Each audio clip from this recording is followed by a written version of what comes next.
3 client deadlines can look manageable on a calendar and still collapse inside a normal Tuesday. 1 revision arrives late, 1 supplier answer is missing, and 1 task that looked small becomes half a day of cleanup. The visible consequence is not only stress, it is a chain of quiet deadline debt that gets paid with evenings, rushed work, or a disappointed client. The load-bearing project map is built for that exact pressure. It gives every project a visible outcome, constraint, task load, decision gate, risk shelf, and learning mark. The diagnostic question is simple. What will break first if this plan is wrong? Instead of carrying that answer in memory, you place it on the map and produce a working plan that shows what can move now, what must wait, and what decision deserves protection. Disorganization persists because most solo operators plan from the task inward. They list everything they remember, then try to judge urgency while already overloaded. That approach fails when projects depend on other people, approvals, assets, or energy that cannot be stretched. The symptom is a messy board. The cause is invisible load. Too many open commitments competing for the same narrow execution window. The loss is not just time. You lose negotiation room because problems appear after promises are already made. You lose quality control because unfinished decisions masquerade as tasks. And you lose trust because the client only sees the final miss, not the hidden dependency that caused it. A better plan must show load before it becomes recovery work. The load-bearing project map works because it separates 5 different things that often get mixed together. The outcome beam holds the finished thing the project must produce. Constraint rails show the fixed limits, usually time and available capacity. Work tiles are the execution pieces that can move. Gate stones mark decisions, approvals, or dependencies that can stop movement. The risk shelf holds assumptions that could damage the plan if they prove false. The final piece is the variance ledger, where the map learns from reality. This is not a prettier task list. It controls 4 decisions: whether a project is ready to start, which tiles may be active, what must be protected from interruption, and what should change before a similar project is accepted again. Its boundary matters. It helps plan execution. It cannot make unclear strategy, absent approvals, or impossible capacity disappear. The first operating rule is to define the outcome beam before any tile is allowed onto the map. The beam is not a mood, a theme, or a broad goal. It is the inspectable finish object, a sent proposal, a published sales page, a delivered photo set, a handed over design file, a signed off implementation. Use this rule when the project has a promised external result. Do not use it to force precision onto early exploration, where the real task is still discovery. The reason it works is causal. A visible finish object tells you which tasks belong and which are disguised preferences. The failure condition is false clarity. If the beam says improve the brand, almost anything can attach to it. If it says deliver 3 approved homepage directions, the plan can reject irrelevant work before it consumes the week. The second rule is the active load threshold. No work tile enters the active week unless it has a finish object, a dependency status, and a next checkpoint. If more than 3 tiles are active at once, intake freezes until 1 tile is finished, cut, or moved behind a gate stone. 3 is a design default, not a universal law. Its purpose is to expose switching cost before the plan becomes fiction. The trade-off is real. You may postpone a small request that feels easy, because accepting it would hide load inside an already full week. The midpoint self-audit is quick. Point to every active tile and name what finished will look like, what it depends on, and when it will be checked. If you cannot answer, that tile is not active work yet.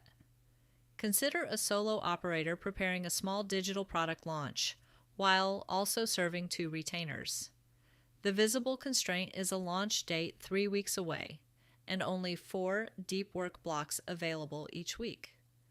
The decision is whether to build a full launch campaign or a narrower release. On the map, the outcome beam becomes a paid product page, checkout flow, 3 email messages, and a support document. The active tiles are limited to checkout setup, page draft, and first email. A gate stone sits before promotional design because it depends on the final offer language. The trade-off is scope. Social graphics are cut until the purchase path works. The output after the first week is inspectable, not emotional. 1 working checkout test, 1 drafted page, 1 email ready for review, and a ledger note that technical setup took longer than expected. The takeaway is that the map protected revenue-critical work from launch decoration. The third rule is to move uncertainty out of the task lane. When the question returns, what will break first if this plan is wrong? The answer often belongs on the risk shelf or behind a gate stone, not in the active week. This rule works because uncertainty and execution demand different behavior. Execution needs protected time. Uncertainty needs a decision, a test, or an owner response. It fails when the operator uses the shelf as a place to avoid hard choices. A risk without a next check becomes background anxiety. The decision changes here. Instead of asking which task feels urgent, ask whether the blocker is reversible or high consequence. A reversible choice can move with a short checkpoint. A high consequence approval waits behind a gate until the needed answer exists. A consultant building a client website faces a different problem.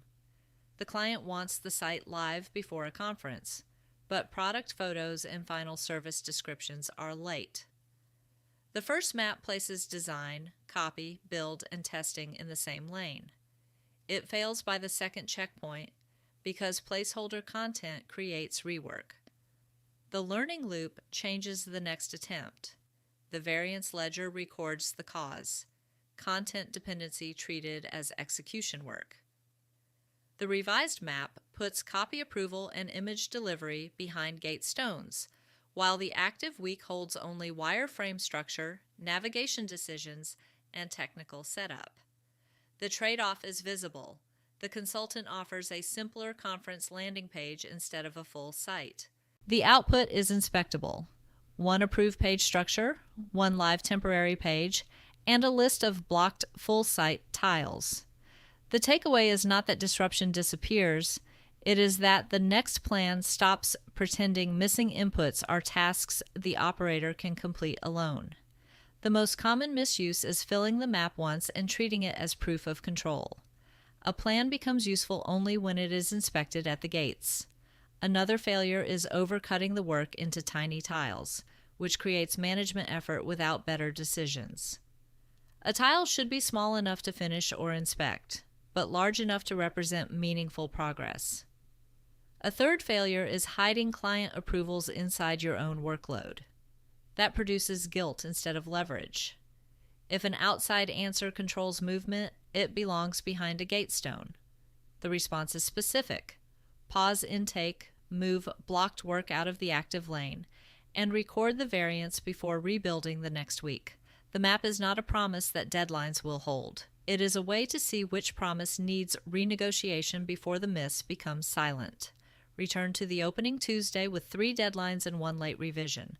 The useful question is still, what will break first if this plan is wrong?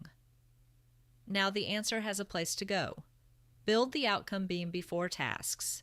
Keep no more than 3 active tiles unless your own capacity proves the map can carry more.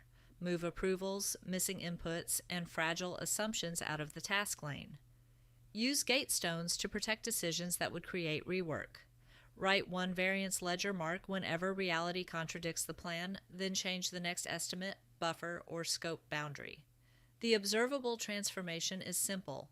Scattered reminders become a constrained operating surface. You can see what is active, what is blocked, what is risky, and what must be renegotiated. The pressure may remain, but it no longer has to be managed from memory.